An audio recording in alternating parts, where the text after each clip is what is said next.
Honolulu strangler, जिसे Honolulu rapist के नाम से भी जाना जाता है, एक अज्ञात सीरियल किलर को दिया गया उपनाम है, जो केस FBI एजेंसी भी आज तक सुलझा न सकी। आइए जानते हैं क्या था पूरा मामला।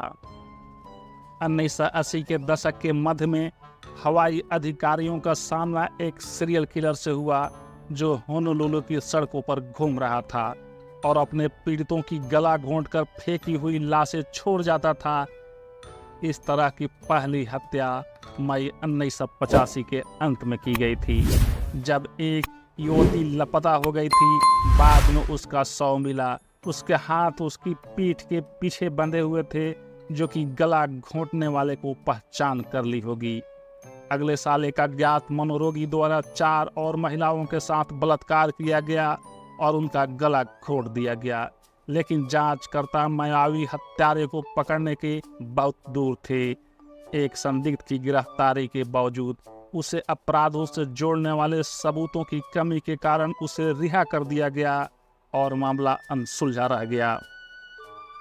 हवाई द्वीप के ओहो द्वीप और इसकी राजधानी होनोलुलु को एक आदर्श पर्यटन स्थल माना जाता है। गैरी पर्डी एक सेना हेलीकॉप्टर पायलट थी और उसके पति ने पुलिस को बताया कि गैरी पर्डी 29 तारीख की शाम को वाइकीकी में दोस्तों के साथ क्लब जाने के लिए निकली थी। वह लगभग 12 बजे होटल पहुंची, लेकिन उसके बाद उसको नहीं देखा गया और बाद में पुलिस को उसकी कार पार्किंग में मिली। फिर उसका शव कीही लैगून के एक तटबंध पर पाया गया, जो पैडलर्स के बीच लोकप्रिय रिजॉर्ट था। वो अभी भी अपना पीला जंपसूट पहने हुई पाई गई और उसके भी हाथ उसके पीठ के पीछे बंधा हुआ था। आगे की जांच करने पर पता चला कि उसके साथ बलात्कार किया गया था और उसका भी गला घोंटकर मारा गया था। उसके पति से उसकी निजी जीवन के बारे में पूछताछ की गई और पूछा गया कि क्या कोई है जो उसे नुकसान पहुंचा सकेगा। प्यूडी ने सुझाव दिया कि वीडियो रेंटल स्टोर में उसका सहकर्मी हो सकता है। यह स्टोर अश्लील फिल्में भी बेचता था और यह भी बताया कि उसने 1984 में 2 महिलाओं की चाकू मारकर हत्या कर दी थी। बेकी पर्डी की मौत की जांच में इससे कोई सुराग नहीं मिला और उसके पति द्वारा दी गई बेकार की जानकारी बेकार ही साबित हुई। 17 वर्षीय छात्रा रेजिना कासामोटो स्नातक करने के बाद हवाई प्रशांत विश्वविद्यालय में भाग लेने की योजना बना रही थी। 14 जनवरी 1986 की सुबह रेजिना की वाई पाऊ से स्कूल बस छूट गई और फिर उसने अपने प्रेमी को फोन करके बताया उसे देर हो जाएगी। आखिरी बार किसी ने रेजिना के बारे में सुना था और उसका शव 15 जनवरी 1986 को कीही लैगून में मिला था। उसने अभी भी अपना नीला टैंक टॉप और सफ़ेद स्वेटर पहनी हुई थी, लेकिन वह कमर से नीचे नग्न थी। उसके हाथ उसकी पीठ के पीछे बांध दिए गए थे और बाद में पता चला कि उसके साथ भी बलात्कार किया गया था और उसका गला घोंट दिया गया था। बिल्कुल एक ही पैटर्न और दोनों पीड़ितों के शव एक ही स्थान पर छोड़े जाने के कारण पुलिस को दृढ़ता से विश्वास था कि वे एक ही हत्यारे से निपट रहे थे। 2 सप्ताह बाद 30 जनवरी 1986 को एक और पीड़िता मिली। 21 वर्षीय डेनिस ह्यूसेज अपनी नौकरी पर नहीं आई, जहां वह टेलीफोन कंपनी में सचिव के रूप में काम करती थी। 3 मछुआरों ने 1 फरवरी 1986 को मुआनालुआ नदी में उसका शव मिला। उसका छत बिछत शरीर नीले त्रिपाल में लिपटा हुआ था और उसने भी अभी भी अपनी नीली पोशाक पहनी हुई थी। एक बार फिर उसके हाथों पर बंधन थे और यह तय था कि उसके साथ बलात्कार किया गया था। उसका गला घोटा गया था। समान परिस्थितियों के कारण होनोलुलु पुलिस विभाग का मानना था कि उनके पास द्वीप पर एक सीरियल किलर सक्रिय है और 5 फरवरी 1986 को 27 सदस्यीय टास्क फोर्स की स्थापना की गई।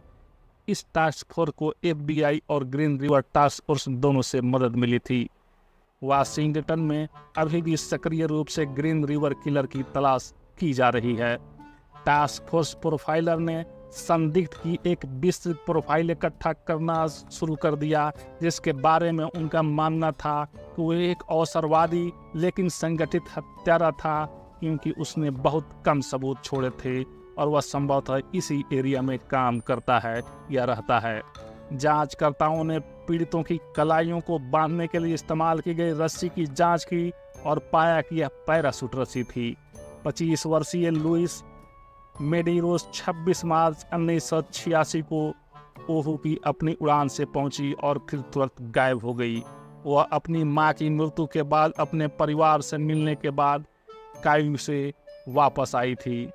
उसने देर रात की फ्लाइट बुक की और अपने परिवार को आश्वस्त किया कि वह वाईपाऊ के लिए बस से घर जाएगी। उसे फिर से जीवित नहीं देखा गया और उसका छत बिछत शरीर 2 अप्रैल 1986 को वाई के लिए धारा के पास सड़क श्रमिकों द्वारा पाया गया। उसने अपना ब्लाउज पहना हुआ था, लेकिन उसका निचला हिस्सा नग्न था और उसके हाथ उसकी पीठ के पीछे बंधे हुए थे। पुलिस ने एक स्टिंग ऑपरेशन शुरू करने का फैसला किया और की ही लैंगून में, जहां 2 पीड़ितों के शव मिले थे, साथ ही होनोलुलु अंतर्राष्ट्रीय हवाई अड्डे पर, जहां नवीनतम पीड़िता का आखिरी बार देखा गया था, गुप्त महिला पुलिस कर्मियों का इस्तेमाल किया गया। ऑपरेशन का कोई नतीजा नहीं निकला और अगले महीने भी हत्याएं जारी रही। 30 अप्रैल 1986 को 36 वर्षीय लिंडा पेसे की उसके रूममेट ने लापता होने की सूचना दी। वह पिछली शाम को काम छोड़ने के बाद घर आ गई थी और उस दिन काम पर नहीं आई और बाद में उसकी कार वाइडक्ट के किनारे पाई गई। पुलिस ने पहले से ही बार बार आने जाने वालों से किसी भी संदिग्ध गतिविधियों के बारे में पूछताछ करने के लिए नाके लगाए थे। वहां मौजूद लोगों ने बताया कि जिस रात लिंडा गायब हुई थी, उन्होंने उसकी कार देखी थी। उन्होंने बताया कि उन्होंने पीड़िता की कार के पास एक किकोसियान या मिश्रित नस्ल के व्यक्ति को हल्के रंग की वैन चलाते हुए देखा था। कई दिनों के बाद एक 46 वर्षीय व्यक्ति होनोलुलु पुलिस विभाग में पहुंचा और जांचकर्ताओं को बताया कि उसे एक मानसिक रोगी ने बताया था कि सैंड द्वीप पर एक शव हो सकता है। पुलिस ने उस व्यक्ति के दावों के संदेह के साथ लिया, लेकिन वह जासूसों को सटीक स्थान पर ले जाने के लिए सहमत हो गए। लेकिन जब पुलिस ने बताई जगह की तलाशी ली तो उन्हें कुछ नहीं मिला।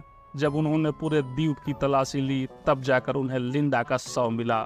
वह पूरी तरह से नग्न थी और उसके हाथ उसकी पीठ के पीछे बंधे हुए थे। इस नवीनतम हत्या के साथ स्थानीय निजी कारोबारियों ने जानकारी के लिए $25,000 का इनाम रखा। मुखबिर को अब मुख्य संदिग्ध माना गया और पुलिस ने उसकी हर हरकत पर नजर रखी और उसके दोस्तों, परिवार और सहकर्मियों से भी पूछताछ की। संदिग्ध कोकेशियान या अधेड़ उम्र का और उसके बाल घट रहे थे। मैकेनिक के रूप में काम करता था और ईवा बीच में रहता था। ला मरियाना लेसिंग क्लब के कर्मचारियों द्वारा उन्हें साफ सुथरा और विनम्र बताया गया, जहां वे अक्सर आता था। वेस्टेज और सहायक प्रबंधक का मानना था कि संदिग्ध ने वहां इतना समय इसलिए बिताया क्योंकि वह वेस्टेज पर मोहित हो गया था। अंतिम अपराध स्थल के स्थान के बारे में उसकी जानकारी के प्रतीतिजन्य साक्ष्य के आधार पर संदिग्ध हावर्ड को पुलिस ने गिरफ्तार कर लिया और पूछताछ के लिए लाया गया। उसकी पूर्व पत्नी और प्रेमिका ने दावा किया कि हावर्ड गे एक चिकनी चुपड़ी बात करने वाले व्यक्ति था और उन्होंने जासूसों को बताया कि कैसे उन्हें उनके साथ यौन संबंध बनाना पसंद था, जबकि उनके हाथ उनकी पीठ के पीछे बंधे रहते थे। उसकी प्रेमिका ने पुलिस को यह भी बताया कि जिस रात हत्याएं की गई उस रात दंपति में बहस होती थी और वह घर से बाहर निकल जाता था।